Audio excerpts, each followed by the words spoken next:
हिंगणघाट पोलिसांच्या गुन्हे प्रकटीकरण पथकाची मेफेड्रॉन MDवरती कारवाई।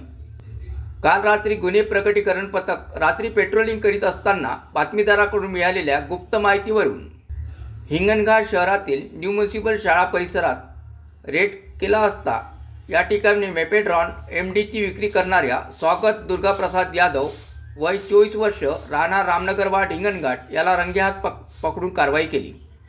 ही कारवाई पोलिसांनी रात्री 1:30 ते 2 वाजताच्या दरम्यान केली असून यामध्ये एका आरोपीला अटक केली आहे। त्याच्याजवळ 5 ग्राम मेफेड्रॉन MD पावडर यावेळी आढळून आल्याने आरोपीला ताब्यात घेऊन विचारपूस केली असता विक्रीकरिता आणल्याची कबुली दिली।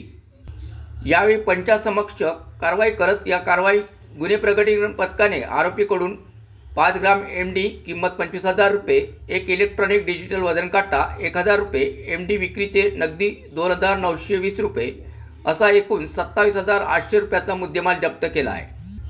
ही कारवाई माननीय पोलीस अधीक्षक अनुराग जैन, माननीय अप्पर पोलीस अधीक्षक डॉक्टर सागर कुमार कवडे, माननीय उपविभागीय पोलीस अधिकारी रोशन पंडित यांच्या मार्गदर्शनात पोलीस ठाणेदार देवेंद्र ठाकूर यांच्या निर्देशनाप्रमाणे API अनिल आळंदे, गुन्हे प्रकटीकरण पथक प्रमुख प्रशांत ठोंबरे, पोलीस नायक राहुल साठे, पोलीस शिपाई विवेक वाकडे, मंगेश वाघमारे, आशिष नेवारे व विजय काळे यांनी केली आहे।